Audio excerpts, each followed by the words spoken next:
Le fait qu'un important port de mer se développe à Montréal est essentiellement causé, ou le résultat de la géographie et d'un obstacle majeur à la navigation qui s'appelle les rapides de la Chine. Donc, à Montréal, on prend un peu pour acquis les rapides de la Chine, mais c'est bon de se rappeler qu'il s'agit de vraiment de rapides très, très importants.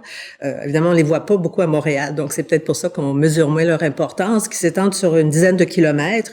Et sur ces 10 kilomètres, en fait, il y a un dénivelé, donc un changement de niveau de 13 mètres, ce qui est énorme, mais en même temps, il y a un rétrécissement du Saint-Laurent. On va donc du lac Saint-Louis par un rétrécissement et ensuite au bassin de la Prairie. Donc, le changement de niveau avec le rétrécissement fait en sorte qu'il y a un débit très, très fort, des rapides très puissantes. Et donc, c'est impossible pour des navires de franchir ces rapides. Et Montréal, ce qui va devenir Montréal, est donc un lieu de rupture de charge, ce qui veut dire un lieu où, essentiellement, on doit changer le mode de transport. On doit donc décharger navires, passagers, passer à un autre mode de transport pour continuer sur la route. Et donc, Montréal devient un lieu de rupture fondamentale dans le transport et donc il y a une incitation à ce qu'un port, en tout cas potentiellement un port s'y développe. Donc, si on regarde dans la longue durée l'évolution du port, il faut, puis on pourrait juste imaginer ce qu'était le port vers 1815, par exemple, parce qu'il y a des cartes, il y a des documents qui nous renseignent. Donc, vers 1815, le port de Montréal a très peu changé depuis ce qu'il était à l'époque la Nouvelle-France.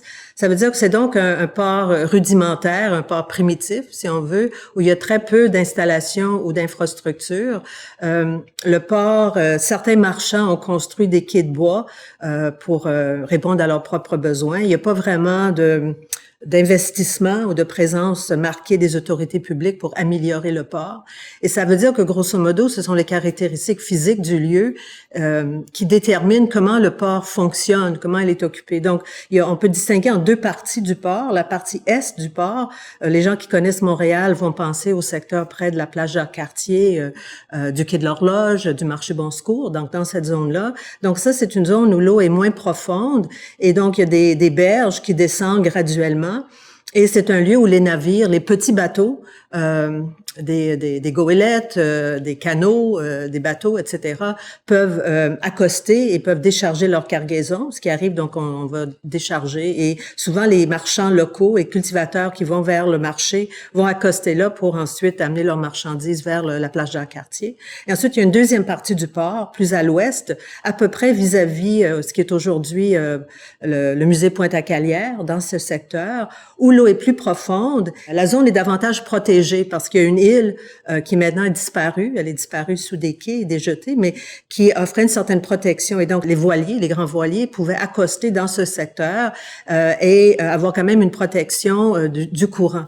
Et donc, on a cette division spatiale, si on veut, entre un espace davantage pour les navires de taille plus modeste, davantage des navires, des bateaux qui desservent qui sont liés à la navigation intérieure et les navires transatlantiques, les grands voiliers qui sont plutôt dans la partie ouest. Et donc, on a cette distinction entre commerce local, marchandises locales plutôt à l'est et acteurs de l'international plutôt dans la partie ouest du port. Donc ça, c'est la situation vers 1815. Et ce qu'on va voir ensuite, comme si on réfléchit à l'évolution, il y a un autre moment qui caractérise la période, grosso modo, après 1840, puisque dans les années 1830, il y a des investissements pour améliorer avec la création de la Commission du port de Montréal. Et donc, après 1840, là, commence à prendre forme un port, on pourrait dire un port plus moderne selon les normes de l'époque. Donc, à partir de 1840, si on pouvait reculer dans le temps et visiter le port de Montréal, on verrait essentiellement un port où maintenant, il y a eu des travaux importants.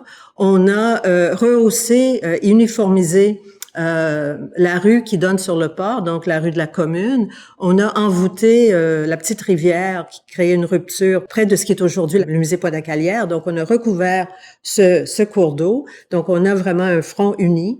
On a créé des quais le long de cette rue qui donne sur le port, et on a aménagé des jetées qui s'avancent dans l'eau plus profonde. On a recouvert cette petite île que j'évoquais, et on a créé aussi des bassins qui vont permettre à des navires d'accoster et de décharger leurs produits. Donc, on a une situation où il y a des améliorations importantes, et en plus, vers 1840, la fin des années 1840, on a aussi une phase d'amélioration de l'articulation entre le canal de la Chine et le port de Montréal. Le canal existait déjà, mais il y a des travaux nouveaux dans les années 1840. Et donc, l'entrée du canal, la partie qui jouxte le port, va être adaptée aussi aux besoins du commerce international pour favoriser l'arrimage entre le commerce qui vient du centre du continent et les exportations. Donc, le port et cette articulation Canal de la Chine, port et les améliorations d'infrastructures vont vraiment débuter dans les années 1840 et on a un port où il y a un développement plus cohérent et plus important. En fait, c'est un peu comme un roman feuilleton. Lorsqu'on cherche à retracer l'histoire du port, il y a plusieurs épisodes ou plusieurs moments forts.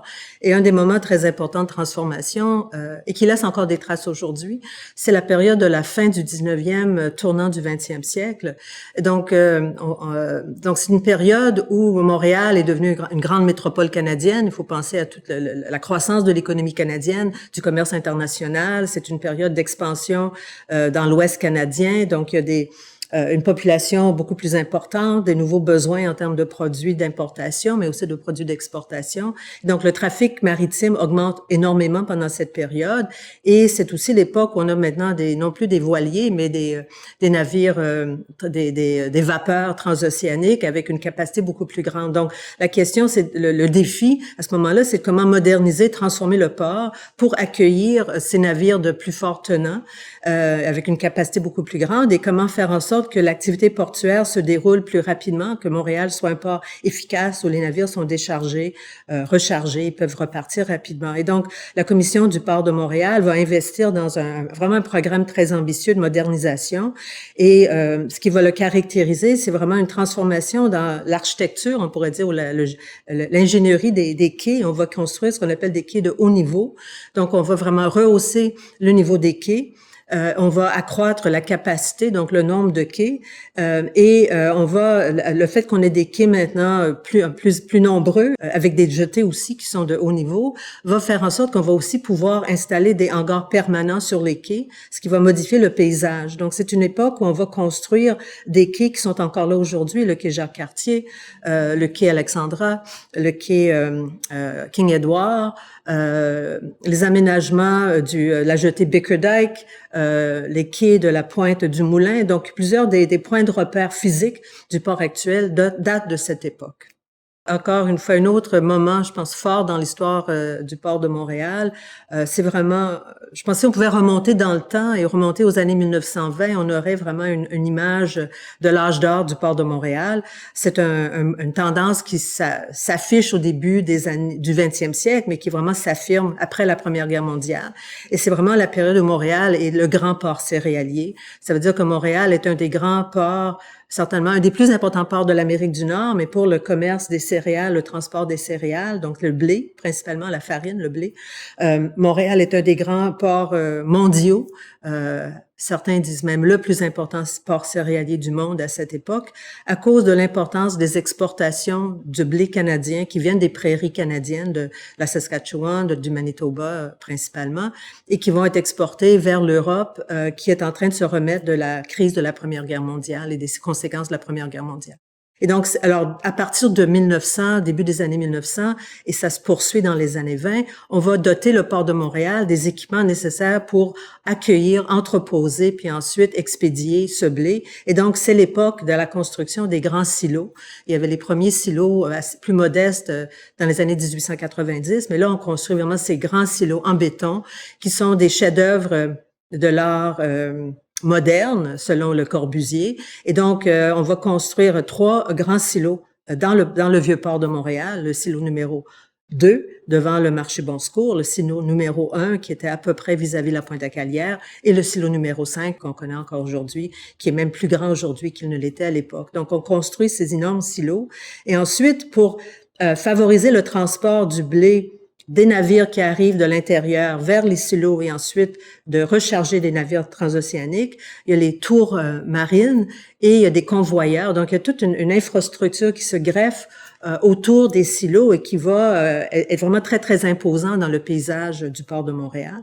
Donc, ça, c'est un premier élément important. Il se greffe à cela, évidemment, les chemins de fer, parce qu'une partie importante du blé arrive par chemin de fer et va même, dans le cas du silo numéro 5, les voies ferrées traversent à l'intérieur le silo pour décharger le blé. Donc, cette articulation voie ferrée, réseau ferroviaire, port est très, très important. Mais une autre construction importante de cette époque, qui est aussi, on pourrait dire, un triomphe de la vision des commissaires du port, c'est la construction de l'entrepôt frigorifique qui est encore présent aujourd'hui dans la partie est du port de Montréal. Donc, il y a l'entrepôt et ensuite, il y a une usine de réfrigération importante aussi qui lui est rattachée. Et cet entrepôt frigorifique qui est construit au début des années 20 témoigne aussi de l'importance de tous les autres produits alimentaires qui passaient par Montréal, soit comme produits exportés, le fromage, le beurre, par exemple, mais aussi tous les produits plus exotiques qui sont importés vers Montréal et entreposés avant d'être expédiés ailleurs au Canada. À partir des années 1880-1890, à cause de la croissance du trafic maritime, de l'importance croissante, on est devant des milliers de navires qui arrivent tous les ans de divers types là, qui arrivent au port de Montréal. Donc, se pose la question de comment répondre à cette demande. Et on va commencer à envisager une extension du port vers l'est, puisqu'évidemment, on peut pas l'étendre vers l'ouest facilement à cause des rapides de la Chine. Donc, il y a des obstacles quand même assez importants. Et donc, c'est des investissements pour aménager des quais, donc exproprier des terrains, aménager des quais, et prolonger le port, la capacité d'accueil portuaire vers l'est, d'abord vers Hochelaga, Maisonneuve, qui sont des banlieues à l'époque de Montréal. Et ces développements-là ont lieu dans les années 1880-90, début du 20e siècle. Et ensuite, autour de la Première Guerre mondiale, on va commencer à aussi envisager des développements plus à l'est, vers la Longue-Pointe, Pointe-aux-Trembles, Montréal-Est. Et c'est dans la partie Est, vraiment plutôt après 1920, que là, les développements vont se faire, notamment avec le développement de l'industrie pétrolière et donc les raffineries qui vont s'installer dans l'Est. Mais donc, la capacité, donc le port va vraiment déborder de ses limites traditionnelles et prendre de l'expansion vers l'Est de Montréal également. Et donc, cette rupture entre l'espace résidentiel, l'espace habité et le fleuve va aussi caractériser une grande partie de l'Est montréalais. À partir du moment où on va aménager la voie maritime du Saint-Laurent, ça veut dire qu'il devient possible de continuer de faire un trajet non interrompu en remontant le Saint-Laurent jusqu'au Grand Lac. Et donc, Montréal, pour certains types de trafic, cesse d'être un arrêt obligatoire et on va citer un certain déclin du port et cette situation concurrentielle face à d'autres ports canadiens et nord-américains aussi est fragilisée. Et donc, on va assister à une réflexion de la part des dirigeants du port de Montréal de comment faire face à cette situation. Et dans les années 1960, avec aussi le virage technologique vers les containers, et donc un nouveau type de transport des marchandises, va se poser la question de comment Montréal va s'adapter à cette nouvelle technologie, cette nouvelle façon de faire dans le transport maritime.